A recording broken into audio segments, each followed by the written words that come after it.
ஏய் 2 ரூபா காமெடி. என்னம்மா? நேத்து நானும் பக்கத்து வீட்டக்காவும் பேசிட்டு இருந்தோமா. நேற்று மட்டுமா பேசிக்கிட்டு இருக்கேன், வருஷம் ஃபுல்லாக தான் பேசிக்கிட்டு இருக்கேன். என் நேரம் நான் தோறாக்கிட்டு ஊட கூட்டிட்டு கிடக்குறேன். யோ என்னன்னு கேளியா?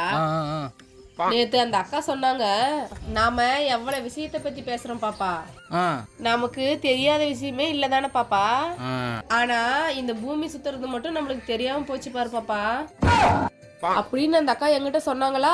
அப்பதான் ஞாபகம் வந்துச்சு. யோ இந்த பூமி சுத்துறது மட்டும் எப்படி பொம்பளைங்களுக்கு தெரியவே மாட்டேங்குது. உலகத்தில் பொம்பளைங்க அந்த ஒரு விஷயத்தாவது விட்டு வைங்க. 2 பொம்பளை சேரக்கூடாது. பொண்டாட்டி அவன் வச்சிருக்கிறான், நொம்புருசனா அவன் வச்சிருக்கிறா, இவன் மாவன் அவங்க கூட ஓடி போயிட்டா, அவன் மாவன் அவளோட ஓடி போயிட்டான். உங்கள் வீட்டில் மருமக சண்டை, உங்கள் வீட்டில் மாமியார் சண்டை. சிச்சி வா வருமா. உள்ளூர் வீட்டிலேருந்து உலக வீட்டு வரைக்கும் எல்லா கதையும் அலசு அப்படியே அலசுறது. துணி துவைக்கிறப்ப கூட அப்படியே அலசுறது இல்லை. அப்போ பொம்பளைங்க 2 பொம்பளைங்க பேசக்கூடாதுன்னு சட்டம் ஒன்று இல்லை.